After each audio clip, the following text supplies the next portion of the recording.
How's it going? I'm Tina Edwards, and you're listening to My Year in Sound, a Sound of Life podcast powered by Keth.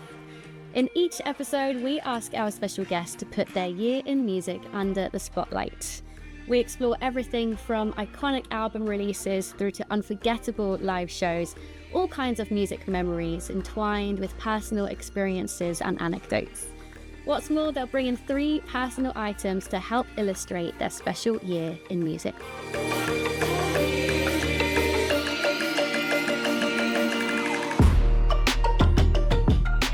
Adiescar Chase is one of the most called-on composers working across TV, film, video games and animation. She's a graduate of the Guildhall School of Music and has a master's in composition for film and television from the National Film and Television School. She draws inspiration from a broad palette of contemporary music. Her recent projects include the newly returned Waterloo Road drama series and the BBC documentary Sarah Everard, The Search for Justice. You may know her best for Netflix hit Heartstopper, which bagged her a Craft Awards nomination from BAFTA.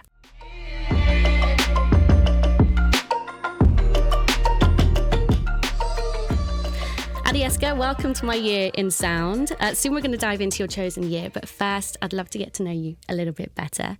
What are your earliest memories of sound?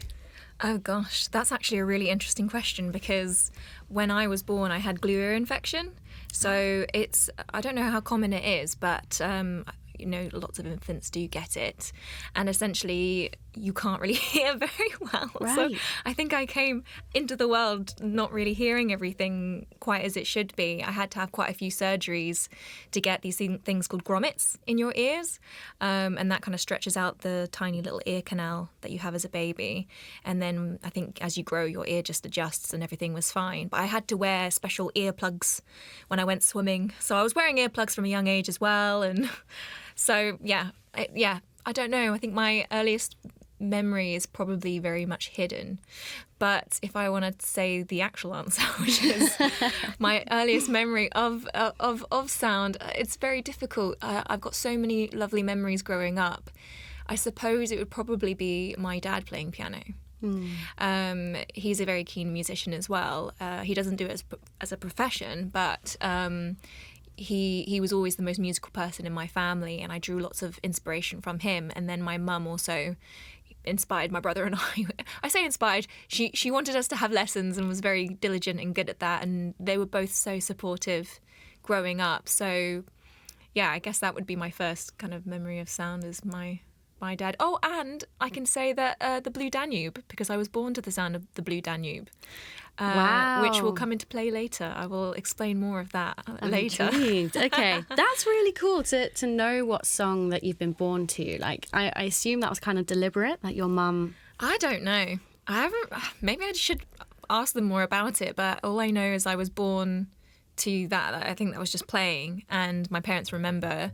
And I remember, this is a few years back, they printed off, you can go on to some sort of streaming audio and get the waveform and put it in a framed picture. Right. So I have the Blue Danube in my bedroom, like the waveform. But yeah, I don't know if they chose it. I'll have to ask them. That's gorgeous. What a lovely calming track to be born to as well, for your entry into the world. Yeah, exactly. I'm really intrigued with the glue ear, you said it's called. Mm-hmm.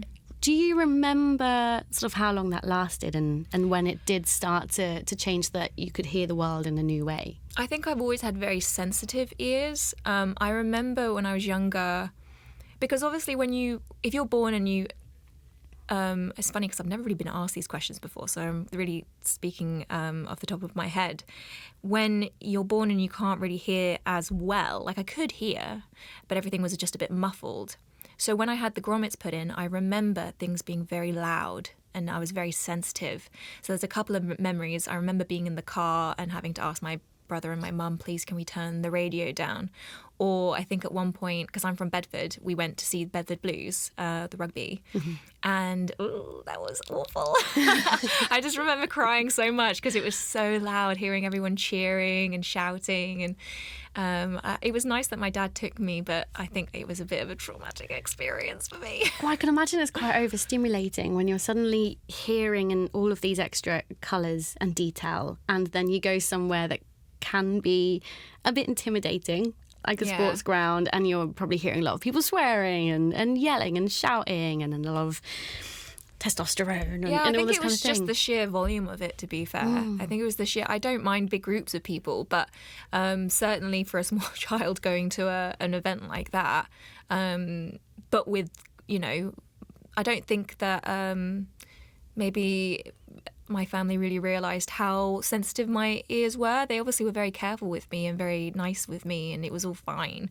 But, you know, you take a kid to a rugby game and I start crying, you're like, it's okay. And I'm just like, it's so loud. But yeah. Tell me more about your dad that played piano. It sounds like he was quite an influence, perhaps, on you at an early age when it came to music. Yeah, so it's funny because my dad was more, I guess, the creative working, you know, he was away working in London, he'd commute, and so he was just a fun, goofy guy. He still is a fun, goofy guy. So it was just nice that we could play the piano together, and my parents would ask that myself, my brother, and my dad would play carols to my great-grandmother in a nursing home, and that was really fun because we had little sheet music, and my brother played the viola and I played the violin, my dad played the piano. So that was really nice. But then I think also my mum was really great because she always really pushed. She knew that I had a real passion for music. I loved music, so she always really pushed having lessons for myself and my brother, getting me onto certain courses. Yeah, they were just both always equally both really, really helpful growing up and a positive influence on me. So where did the fascination for making music for screen begin? I don't know. I think it's because I'm a very sociable person. I love working with people. I love talking with people. I can do things on my own. I can make my own stuff. But there's some sort of joy and enjoyment that comes from working with other people. And also I feel, this is probably a bit of a cliche now when people say this, but I feel like I'm an empath. Like I'm a very empathetic person, to the point that if someone in the room is sad, I will feel sad. Or if someone's angry, weirdly that just makes me anxious, but it could be nothing to do with me and it will still stir up those emotions. And so when I watch screen and when I watch TV and films and play games, I just absolutely love the escapism, and I love being able to find those nuances in sound and music. It's such an instinctual thing, I think, for me. Like, a lot of people can create cool music and nice music and sad, emotional music, but there's something about in an actor's or actress performance where you can find just a little nuance, maybe just a bend of a note or a slight pause in the music, or, I don't know, just something that's so subtle but you kind of subconsciously feel it. I find that so thrilling and fascinating. And yeah, I'm just lucky that I can actually do this now rather than just dreaming about trying to do it. Right. I mean, well, yeah, you're doing it in abundance, of course. You know, a lot of different things that you're working on. But I find that really interesting about how you use your empathy for creativity, essentially. Do you think that's quite a typical thing in the realm of work that you're in? Or do you think that's one of the advantages that you just have simply in doing what you do? Well, I can't comment for other composers because I don't want to speak on their behalf. I find personally that I want to utilise the positives that I have. So if I feel that, you know, I feel confident basically that I can pick up certain emotions, or if someone asks me, say there's a direction from the creative team, can we make it feel this way or that way? It's like solving a puzzle. It's trying to match the instinct with the craft and finding, oh yeah, there's little tricks and tips to do these things. And so yeah, it's all pretty helpful. But yeah, I think there are lots of composers that probably work very differently to me, but have their own strengths that are really, really helpful for them as well. Did you realise that you could use your empathy quite early on? I imagine maybe it wasn't really a conscious thought of like, I'm very empathetic, I'm going to use this in my creativity. But did you, perhaps realise that early in your journey that, this is a strength that I can use? Or was it maybe something that you just noticed as you went through your journey? I think it was more of an outlet. So being empathetic and being an empath, again, I feel like such a cliche saying all these things. Probably people are rolling their eyes right now. But I feel like the difference is that if you have empathy, you can understand how someone feels. But when you are empathic, you feel that emotion, and it can be quite draining. particularly if they're quite stressful emotions. And obviously you're watching something on screen. You know, for ages I found I couldn't watch horror films because I just found it too much. Now I'm fine. I've learned to cope, and I really enjoy horror films and horror shows. But even romantic films I'd watch and I would just feel overwhelmed with just love and joy. And so being able to take those feelings when I watch something and to put it into music kind of helps. That's like a release for me. And I just find such enjoyment from it. Yeah. I think it's funny to sort of go back to what you said about feeling a bit awkward about talking about these kinds of things. I think we're just a lot more emotionally articulate than we used to be. Sort of culturally, I think. As a society, I think we're much more aware of how to describe very particular nuanced feelings and emotions and experiences than we were maybe 10, 20 years ago. It's like our parents are from the age of obedience. We're the millennials are the self-help therapists for each other, and then the Gen Zs are actually getting therapy and feeling pretty much fine. Yeah, it's so true. I think I got my first self-help book out the library when I was like 10, like a ridiculous age. I didn't need help, but I was just like, I want to read about my guardian angels and figure out how they're going to help me. Anyway, I digress. But I would love to know with your journey, you know, sort of looking way back towards your childhood, was there maybe, I know you said it's hard to know what got you onto this path, but was there perhaps a film, a show, a video game, or something that just maybe started to spark your curiosity for writing for screen? I'm really trying to think back to it because I used to love songwriting as well. And I think that there was a weird balance between, I really enjoyed songwriters that wrote in a story-like way, and not just in terms of lyrics, but in terms of the musicality. Like I really love ELO, because they've got some really cool tracks. There's like Here Is the News and Yours Truly. Like those two tracks, they're basically like really cool stories. Kate Bush, just the crazy cool things. And now I've kind of gone on to following Becca Stevens. She does some really interesting songs as well. And yeah, I guess I just gravitate towards the story.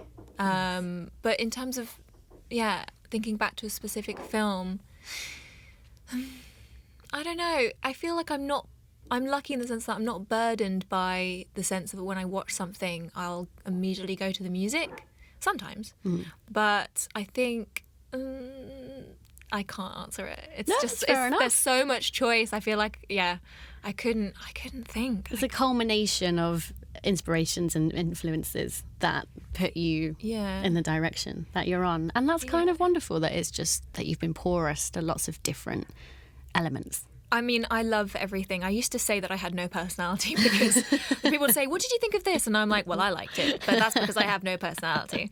Obviously, I have a personality. I do, and I have my likes and dislikes, but I think that I like a lot of different things. So, it's good to kind of soak it all in. You don't have as a career as a critic coming up in the future, maybe? No, I think that would be bad. I mean, I could definitely be on a panel like talking about something, but critiquing, no. That's fair enough. I would love to know a bit more about the process of writing for film, for TV, whatever it may be. But when we step into that character's shoes, you know, we've talked about how you're an empath, but what does it look like on a more kind of practical sense, maybe when you're given a script? Perhaps let's say it's Heartstopper, and you're writing for the two sort of key lovers in the show, and you know, you need to sort of get into their shoes and think about their experiences. Like, is there a conscious sort of translation that's going on? Are you thinking consciously about the sounds, or do you find that you're just composing and it just comes? Probably that, the latter. I mean, funnily enough, I find reading scripts a bit tricky. I'm very dyslexic, and I say very dyslexic. I'm dyslexic. So I find it quite hard, but I've been given scripts recently and I've read them all the way through, and that's always a really good sign for me because it means that I like the story and I get the story. You're engaged with it. And I'm engaged with it.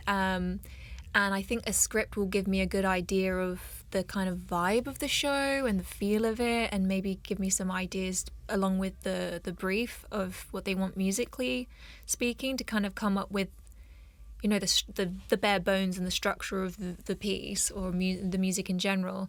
But when it comes to the getting into the emotion of the character, you really have to give credit to all the other crafts involved. The lighting, the direction, the acting, sound design.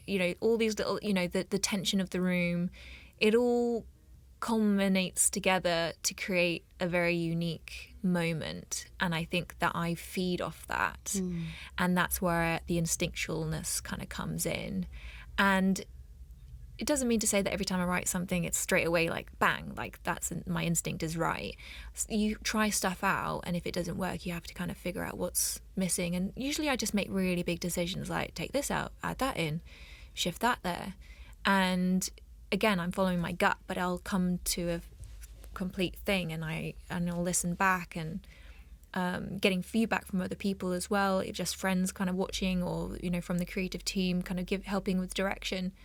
It kind of you kind of have to just take a step back and look at the bigger picture. But yeah, I try not to think too hard about it, to be fair. I think if you start really nitpicking at things, one, you're really slow at composing, which in this industry I find you have to be quite fast. Right. Like turnaround times are quite quick. Oh, yeah. I mean, certain people can have their own way of working, and that's fine, but it can be very demanding.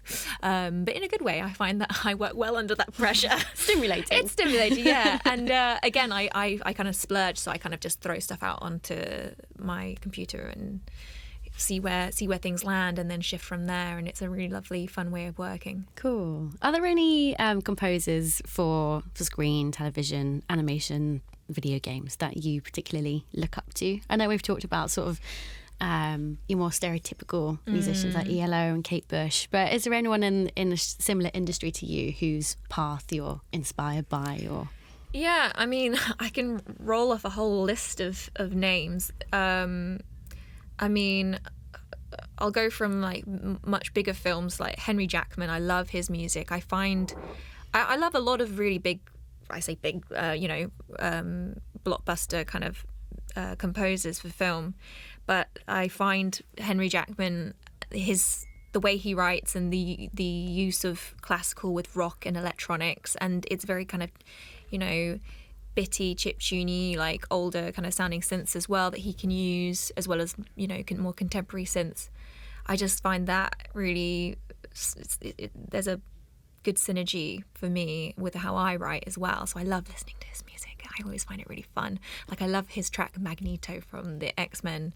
Just a quick note, I went to a wedding in Canada and they had it at the Castle, which is Xavier's school for exceptional kids or whatever. So I was just there, and then I watched X-Men, and then I listened to the Magneto song, and I was like, yeah, X-Men. So that's cool. And then Cristobal Tapia de Veer, White Lotus. I love all his stuff, all the things he did for Black Mirror as well. Yeah, I find his stuff really cool. I love the way he uses vocal sampling and just general, it's like a quirkiness to it that I really like, and creating something interesting and yet contemporary in a kind of popular style is really cool. I think something that the composers you mentioned have in common is that they have quite distinctive sound worlds. Yeah. Especially when I think of White Lotus and that choral kind of epic, slightly reverb vocal. I think that's something that you have as well. And I think, I could see that's developing. You're still, very young composer. I can see you, doing lots of like, different things, but I can hear a kind of consistency when I think of, again, to go back to Heartstopper, which one of my favourite shows on Netflix. I sort of think about the sound world of it, and I feel like it's quite synth heavy, it's quite dreamy, it's there's a real consistency to it. Like, how do you build a sound world when you're starting on a project?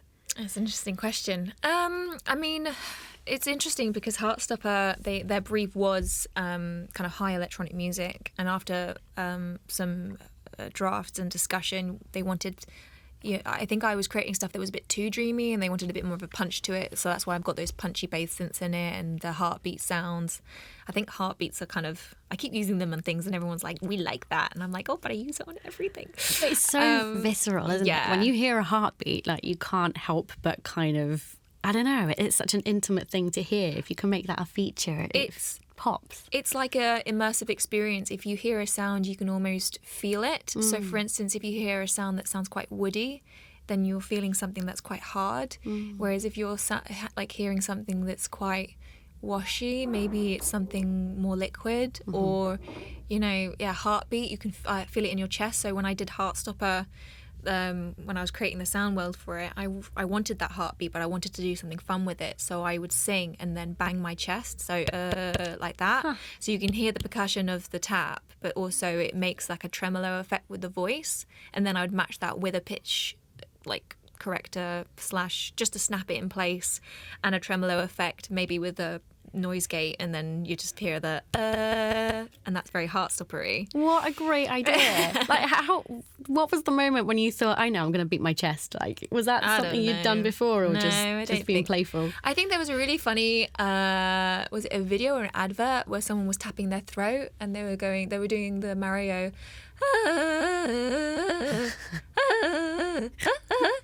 and I just thought, that's really fun, but this sounds a bit silly. So if I just take it lower, then it will sound cool. I mean, I'm probably not the first person to think this up, so I'm not going to claim it.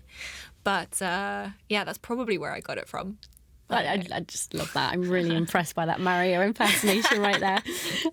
So we know that the third season of Heartstopper, whilst we're talking about it, lands on Netflix later this year. How has working on that series compared to the previous two?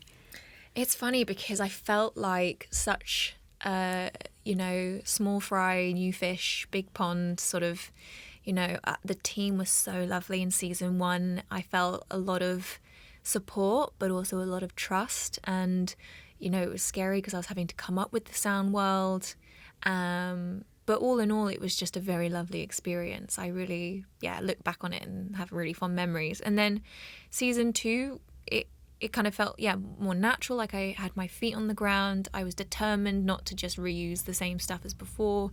And Eros, the director, we spoke about utilising the same sound world so people knew it was Heartstopper, but creating these new things. And I think we confidently did that, and he was very pleased with it. I think the team was very pleased with it, and I was very pleased with it.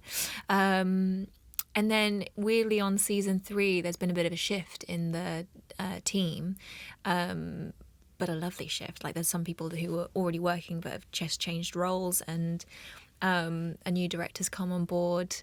And there's some exciting things to come. I need to be careful not to start saying lots of stuff that I shouldn't, but I think that this season I think people have already spoken about how there's more intimacy between all of the characters, as I say, particularly Nick and Charlie, are protagonists. And there are some darker moments as well. They're growing up, things are getting more serious, they're having to think about where their life's going to go and how their relationship's going to develop, and supporting each other. And the nice thing as well is that we really get to delve into some of the other characters as well, which for me musically was fun because I could create more themes or go into depth with particular characters' themes. So that was fun, and I've tried using again some newer sounds, which is cool. But exciting times. I cannot wait to see it. And we've talked plenty about Heartstopper, but of course, as I mentioned at the top of the show, you've been working on other things as well. The Sarah Everard documentary, the new reincarnation of Waterloo Road, amongst many projects. And more to come. More to come. What else talk us through some of your other highlights, the things that you've been particularly really excited to work on up to this date? Okay, trying to think. There was a really good a factual what's it called, a factual drama. It's like documentary style, but not documentary style. It's like based on facts, but it's a fictional story, and it's called Consent on Channel 4, and that was really good to work on. I really enjoyed creating the score for that, and it was also very intense. is about consent, basically, as in, it follows what happens in this school between two students. So definitely give that a check if you're interested. And I'm trying to wrap my brain all the other things that I've been doing. There's been so many projects. I was looking at your website, and it just, the credits go on forever. So it must be quite hard to scan back and think about what you've worked on when you're focused on the future projects as well. It's funny as well, though, because you spend so long working on a project, and then you finish it and it doesn't come out for a while, and then you wait, and then you're on to the next one, and then before you know it, the older one comes out. So it's constantly trying to, I'm always excited when things come out, but it's time is relative, very relative to me right now. It doesn't really exist for me. But there was another documentary I did for the BBC, Tommy Jessup Goes to Hollywood, and that was directed by William Jessup, who's Tommy Jessup's brother. And Tommy Jessup is an actor with Down syndrome, and he was doing really well. He is doing really well acting, and it kind of followed his story of how there's no superheroes with Down syndrome or other kind of similar disabilities, but at the same time, if you're a superhero, it's humanly impossible, the things that superheroes do. So why can't anyone be a superhero? Doesn't make sense. It should be. Yeah. So it was really cool working on that, and the music for that was really fun as well. And William was great, and Claire Ferguson, the editor, was great to work with as well. No, that's a beautiful and powerful narrative. Yeah, and really I'm very nice. lucky. I feel like a lot of the projects that I've come on board have been really, really great stories. The Sarah Everard one was a hard one. It was a toughie. We were working on it for a while. The story kept updating and changing because it was happening in real time.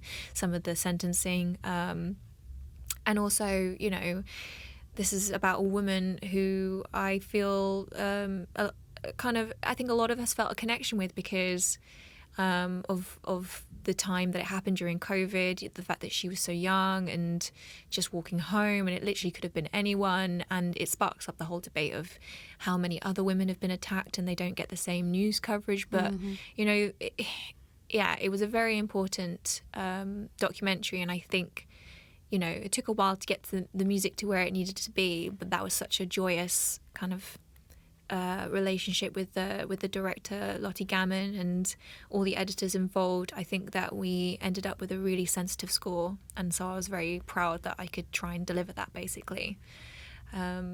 But yeah, very worth watching. So, Adiescar, let's talk about your chosen year. And I'd love to find out why this year is meaningful to you, because you have chosen this very year, 2024. Yeah. Talk us through why you've picked this very moment in time to be your sort of significant year of focus. Well, I feel like this year the most stuff's happened to me. There's, apart from winning the lottery, I'm still waiting on that. But otherwise, it's been a very eventful year. I mean, I could have picked some other years, but in terms of just the amount of what's happened, this is definitely the most interesting year.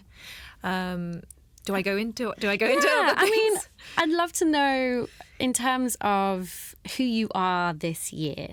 I feel like from year to year, there can be a lot of growth and change in a person in the creative industries. And you know, as a creative, are very vulnerable by nature and putting your ideas forward. And it's really wonderful to know that in this moment, this particular year feels like, a significant year of, yes, maybe I've done some of my best work, or I've, done things I'm proud of, or whatever it may be. So do you think that there's been a growth or a change in yourself that you've seen over the last 12 months roughly or so? Yeah, I mean, it's very interesting. Again, I'm going to go all cliche, but I was on the phone yesterday talking to someone, and I said about how, say you go into higher education, your undergrad is a place to find yourself socially. And then I said that I found my master's course was a place to find myself creatively. And then since then, life's been a place where I have to find myself professionally. And I say it like that, but actually I do feel like, just mentally, over the last year, things have really shifted for me as well. I think that in the past I've been a very habitual people pleaser, always wanting to please and do things for other people without really monitoring my own boundaries. And I just work hard all the time and, roll with the punches. And I think last summer, something big happened where I had to really kind of look at myself and think, I've got to start prioritizing my boundaries and having a healthy work-life balance and, taking myself more seriously as for my own needs and things. And I don't know if that's got anything to do with what's happened this year. I doubt it. But at the same time, it's been a very mentally and professionally positive year for me. And I can't tell you as to why that's all happened. But yeah, I think I'd be silly not to say that this year has not been eventful. Should I just go through everything that's happened? Yeah, so tell us about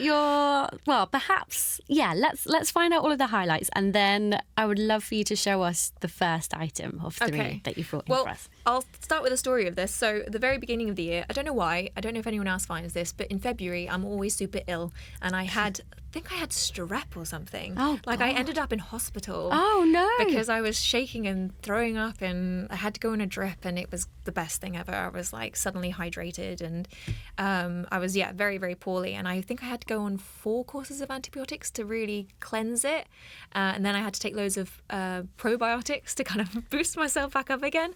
And I say this because I went to San Francisco in March for GDC, the Games Developer Conference, and I was kind of there, but I was feeling okay, but I was still on the final course of antibiotics, so I was being careful not to socialize too much and not going out and partying. And obviously there's a time difference there, so I wake up one morning with 100 messages on my phone, and I'm thinking, oh my God, who's died? Like, what's happened? And then I look at my emails, and essentially they told me that I've been nominated for a BAFTA Craft Award. Oh my gosh, please show the camera as well for anyone watching. There we go, there it is. They sent this in the post to me. I feel very braggy showing it. It's a very bog standard frame. I should probably get like a gilded frame for it or something. Do you know what? I like that it's quite modest, actually. It puts your focus into what's in the frame rather than the frame itself. What a beautiful surprise. So did you know that this was potentially coming up, or did it come as a complete surprise? I mean, the guys at Netflix they email every now and then saying, we're putting Heartstopper forward for an Emmy or a BAFTA or whatever it is, and I'll usually just kind of try my best to fill whatever details they need or pick whatever moment, but then I don't really think of anything of it. So I was literally looking back my emails the other day, and I saw all the emails about the BAFTA submission. So yeah, I guess it worked. Like, I got a nomination, which is really nice. Really nice. But also it was a shock because, Blair Mowat and Atlee and Natalie, all the other nominees in my category are like big composers, like big composers who I really admire, and I made sure to watch every single one of the shows that they had nominated. So I'd watched. Oh, my tummy's rumbling. Sorry. We'll get you something to snack on. No, I'd watched every single show that they'd been nominated for, so I could go to the awards and be like, I loved it, and not feel like I'm just being like polite. Like, I actually watched it and really enjoyed it. And each one was very different as well.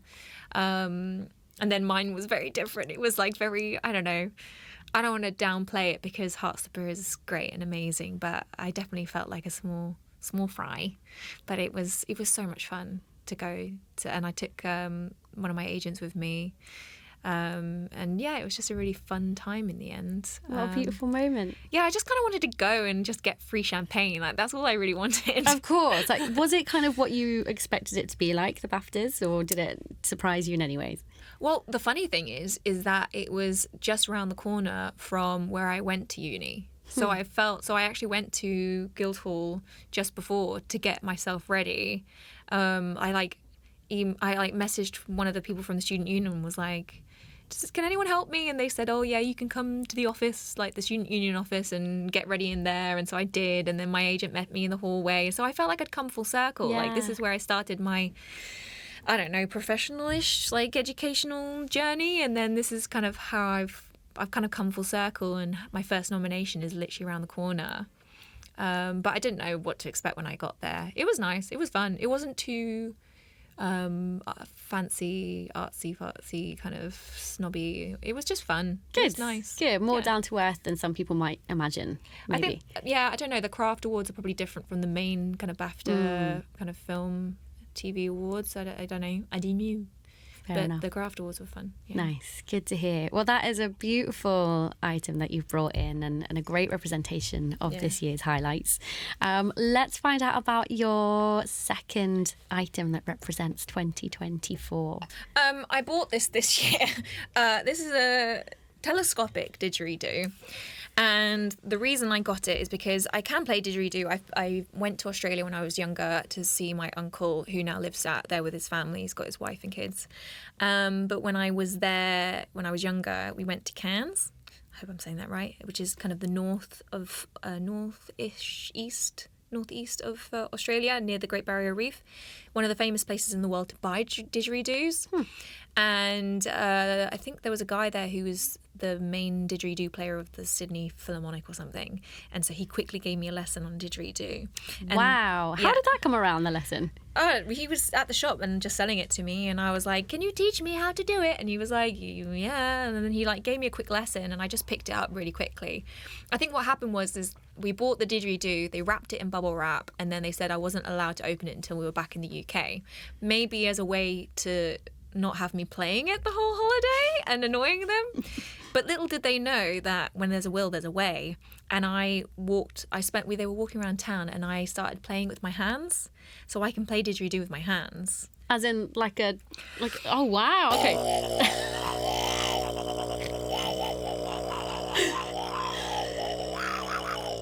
So my parents were like, what was the point of even buying her this? That was astounding. The sounds you can make with your own body are so impressive. Yeah, it's so funny. But then, now I have actual didgeridoos as well. I wouldn't be able to tell the difference. It's interesting though. So with the hands, I do it with my hands moving. Hang on. But then with an actual didgeridoo, and now this one's telescope. The reason I got this one is because I'll go on to this in a second, but I've been doing some performances this year. That's my other exciting things that have been happening with a really great electronic musician called Jean-Michel Jarre. And I was chatting with him about all the instruments that I can quote unquote play, and one of them he was like, didgeridoo would be cool for azimuth. And that is in the key of G, I believe, and my didgeridoo at home was in the key of C. And they're only one key per didgeridoo. So I went to Hobgoblin Music, which is in London, and found this. And I think they just sat me down with it and was like, we don't know if it's G, but see if you can find it. And I think there should be a little pen mark on this somewhere that tells me where. There is. Went too far. So if you're not watching on screen, Adiescar is just sort of adjusting, very much like a telescope, sort of adjusting the length of the didgeridoo. I'll see if I can get a sound out of it. Okay. Probably embarrass myself.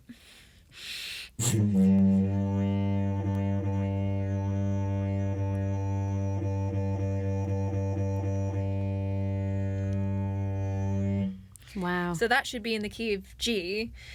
Funnily enough, every time I've played it live, I think something's gone slightly squee-whiffy with the microphone. I think I could, because there's 2 gigs we did. One was in Bratislava, and it was just a beautiful kind of. It was so nice there. It was so pretty. But it was for the Starmus Festival, which is a coming together of creative and scientific community.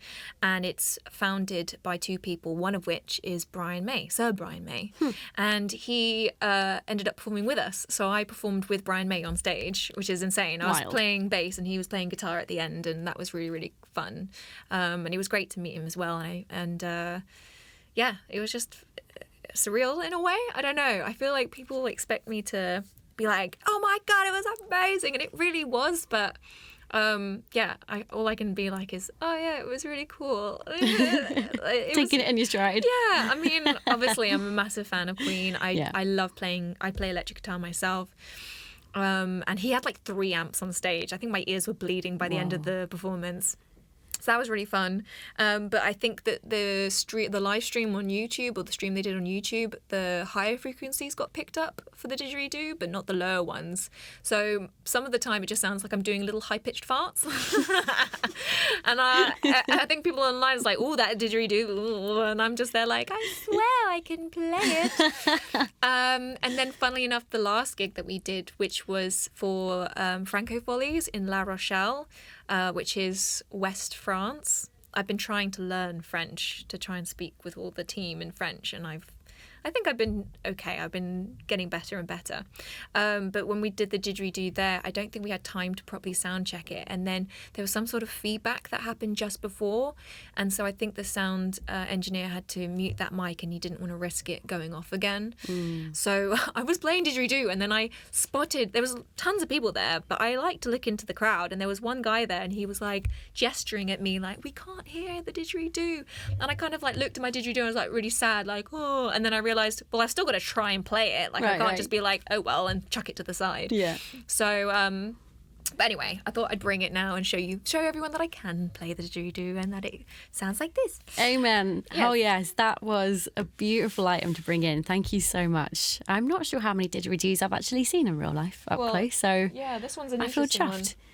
one. It's gorgeous, and a lovely, like, vivid cobalt blue colour as well. Oh, it's funny you say that because my synth is a cobalt. Ah, Yeah, so I've got two things that are cobalt blue. Is it a coincidence or just got a thing for the colour? No, it's coincidence. It's so funny. Everyone thinks I have a thing for like mint green because I accidentally bought a laptop case, a bottle, a phone cover, and one more thing that's all the exact same colour. I'm not like a mint green freak, but you look at it and you're like, if it's nice, oh, it's yeah. nice. Yeah. It's like you just made a thing happen. Yeah. And I like what you said as well about, you know, not being overly phased or freaked out about playing with Brian May, because I think in your profession, if you do allow yourself to get quite starry-eyed, it can kind of stifle you and like shock you and silence you. You just want to be able to like get on with being creative and not worry too much about who you're being creative with. It's a weird balance, because I feel like I don't want people to think that I'm not appreciative of the opportunities that I get with, like, not, you know, it's the whole you're doomed if you do, you're doomed if you don't sort of thing. Like, I want to be excited and tell people about the things that I'm doing and be excited for stuff, but then at the same time I don't want to feel braggy either. And this is the whole people pleasing thing again. You're never going to please everyone. So my general reaction is just to be like, yeah, it's really cool. And like, and that's the truth of it. But yeah, when it comes to like the BAFTA, I was fine with the BAFTA nomination, but then the only thing that started freaking me out a little was people kept saying like, well, next time we see you, you're going to be a BAFTA winner. And I just, you know, it's all done in a sweet way. You know, they mean well, they're joking, they're having fun. It's a, you know, it's a nice like, oh, confidence boost. But then it's disappointing if I didn't win. Like, I'm not disappointed, obviously. I think Atlee did a fantastic job with Silo. If you haven't watched it, Apple TV. But yeah, I just, that feeling of letting people down just ever so slightly could get to you. So yeah, you have to try not to think about these things too much. Good advice as well.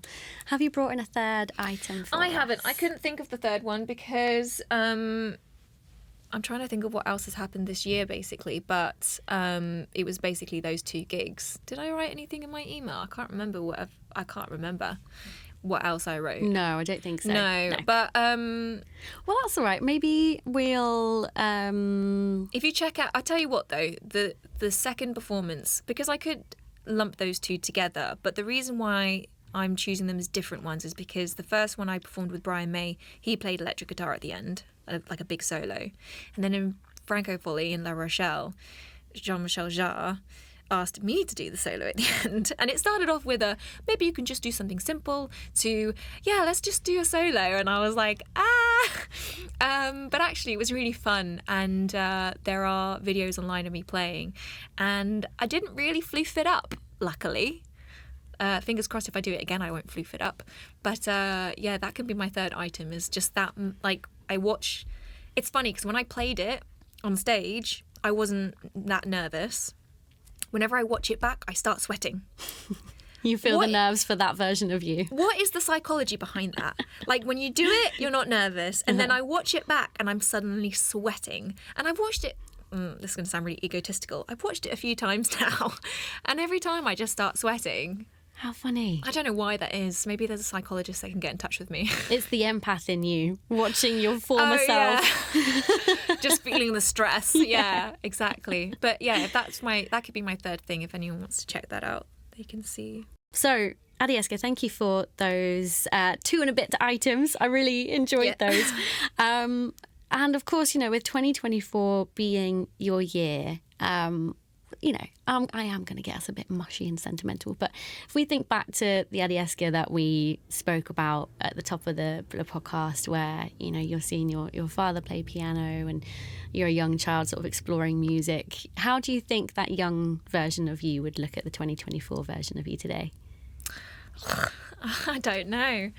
I remember applying for NFTS, my master's course, and seeing some of the alumni and kind of what they went on to do. And I don't know, I didn't think too deeply about it, but I just thought, wouldn't it be cool if I could go on to do like shows for Netflix or BBC and things like that. And I remember after graduating at NFTS, I made like a little vision board and I printed off all these pictures. And the biggest one on there was Netflix. I don't know why. I think that was the size it printed off in, but manifestation. Mm-hmm. Again, people are rolling their eyes at me. All the cliches. I am so with you in the manifestation. I think manifestation's great. And I think me growing up, I think particularly this year, and how I feel as a person and how I've grown and how I'm taking things in my stride and I'm pushing myself forward, and I feel like everything's very well balanced this year. So yeah, I think that this year is like the first year I feel really like pleased with where I've come, and hopefully it will continue. It's so important to keep the joy amongst the hustle and not choose one or the other. That's how we keep it sustainable. Yeah, and it's different for every person, and you should always follow your gut and not feel that you have to just follow what other people have done or advice that you get from other people. It's all that kind of self-searching of what's important to you, what are your boundaries, where do you want to go, what do you want to do. If you had all the money in the world, where would you want to be? Go there, make things happen there. Whether, again, I'm going to repeat myself, where there's a will, there's a way.